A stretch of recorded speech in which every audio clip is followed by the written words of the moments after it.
देखिए अब next type आपका है express 18 hours as a percentage of 3 days. Means 18 hours 3 days के परसेंट में क्या होगा, यानी कि 3 डेज का 18 आवर प्रतिशत में कितना होगा।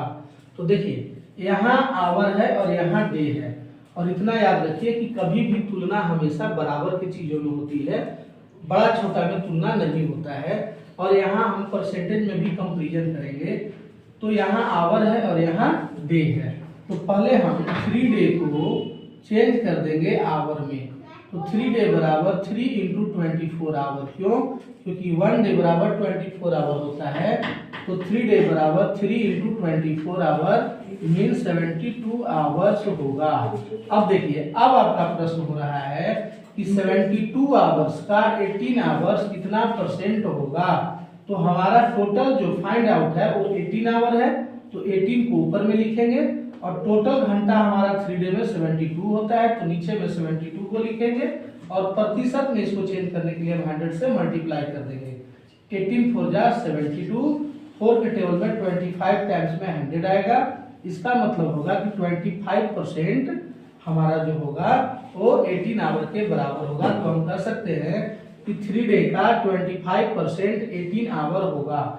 आपको चेक करना है तो चेक कीजिए। यहाँ पे देखिए 25% ऑफ 72 आवर क्या हो रहा है, आप चेक कीजिए। देखिए 25% हटाएंगे तो बाई 100 इंटू 72, 25 4 जा 100, 4 के टेबल में 18 बार में कट गया, यानी 18 आवर आया। तो देखिए हमारा प्रश्न भी यही था कि 18 आवर को परसेंटेज के रूप में व्यक्त कीजिए 3 डे का, यानी कि 3 दिन का 18 घंटा कितना प्रतिशत होगा। तो कितना प्रतिशत हुआ 25%। और इसको हम वेरीफाई भी किए तो कितना आया 18 आवर। इसका मतलब मेरा बनाया हुआ सही है। देखिए नेक्स्ट टाइप है टाइप 10 एक्सप्रेस 75 पैसा as a percentage of ₹6 means कि 75 पैसा को 6 रुपया के प्रतिशत के रूप में व्यक्त करें।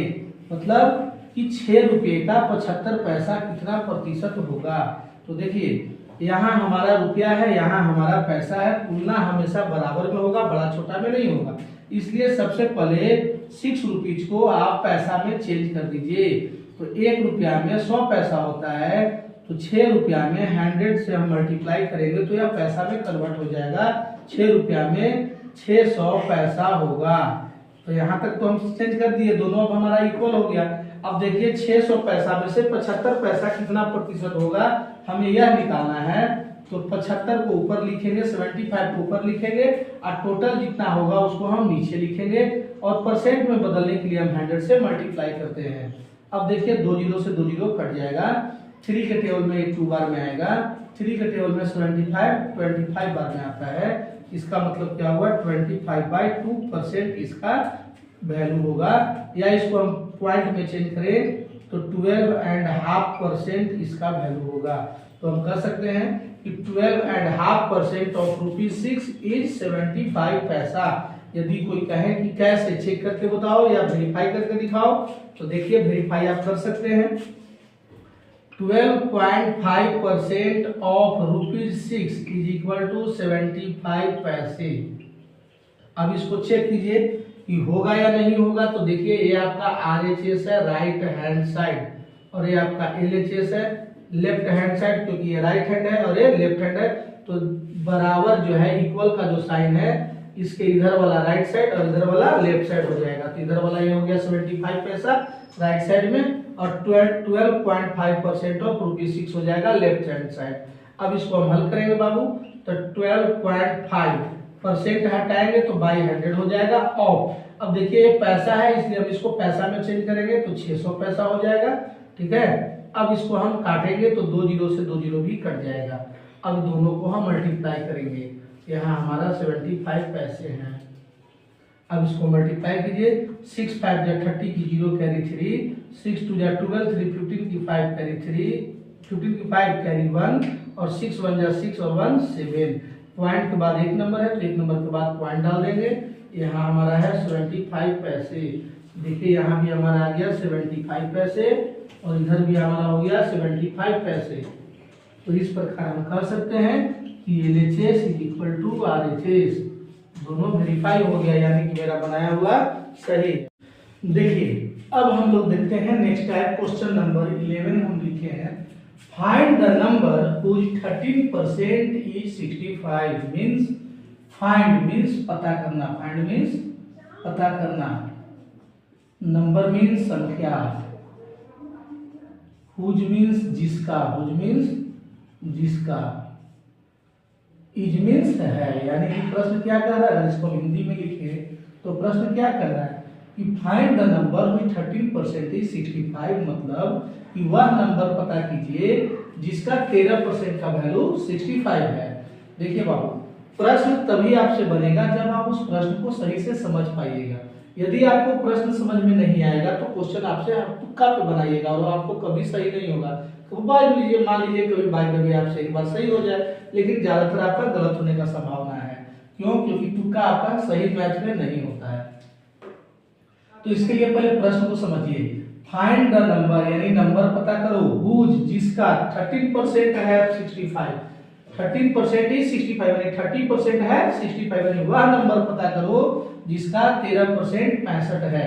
तो हमको नंबर पता करना है, तो हम लिखेंगे पहले let the number be x, मान लिया कि वो नंबर क्या है, x है। अकॉर्डिंग टू क्वेश्चन, प्रश्न क्या कर रहा है कि वह नंबर पता करो जिसका 13% का वैल्यू 13% का वैल्यू 65 है, यानी कि 13% of x is equal to 65। क्यों? क्योंकि नंबर हमारे हैं x, तो x का 13% का वैल्यू कितना होगा, 65। अब इसको हम हल करेंगे, 30% हटा देंगे तो बाई 100 हो जाएगा, of means multiply x is equal to 65।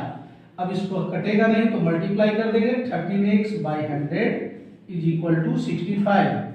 By 1 लिख दीजिए, क्रॉस मल्टीप्लीकेशन कीजिए, तो 13x is equal to 100 into 65, therefore x is equal to 100 into 65 by 13, 13 5 जा 65, 100 5 जा 500, यानी कि वह क्या वैल्यू होगा जिसका 13% 65 होगा, तो वह नंबर 500 है। आप चेक कीजिए कि मेरा बनाया हुआ सही है या गलत। तो देखिए 13% ऑफ 500, क्योंकि आप x का वैल्यू क्या फाइंड किए, 500, यानी आपका नंबर निकला 500, तो 13% ऑफ 500 इज इक्वल टू 65। ये आपका RHS हो गया राइट हैंड साइड, और ये आपका LHS हो गया लेफ्ट हैंड साइड।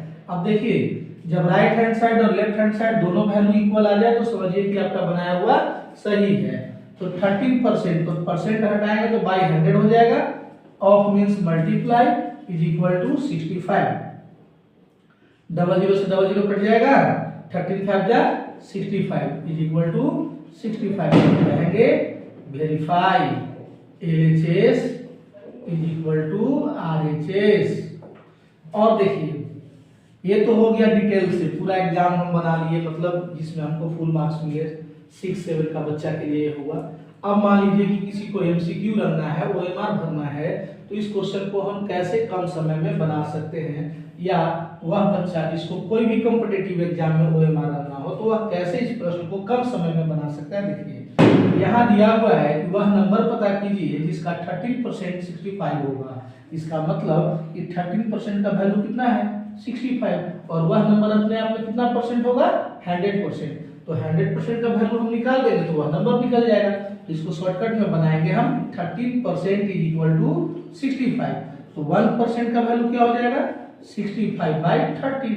इस प्रकार 100% का वैल्यू क्या हो जाएगा, 65 बाई 13 इंटू 100, 13 5 जा 65, 100 5 जा 500, तो आपका आंसर आ जाएगा 500।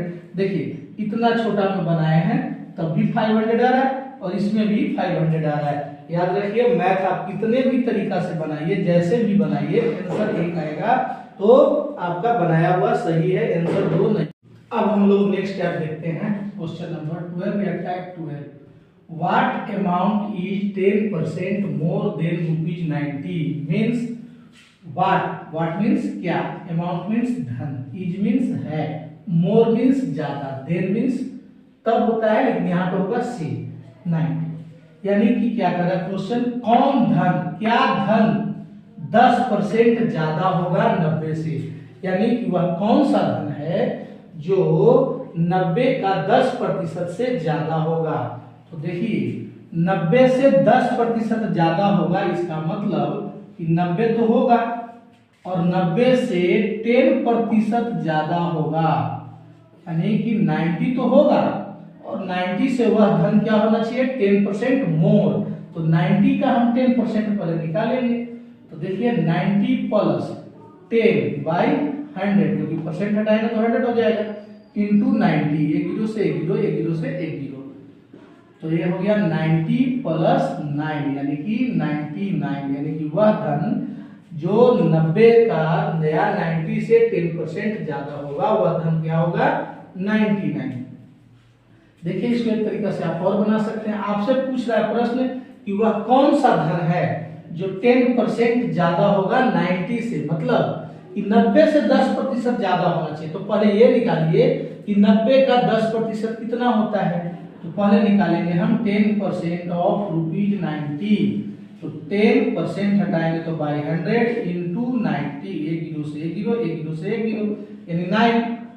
90 का 10% कितना हुआ 9 रुपये।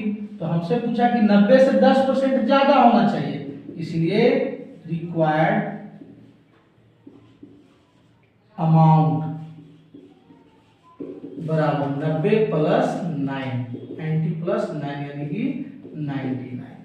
तो आप इस तरीके से भी बना सकते हैं, इस तरीके से भी बना सकते हैं।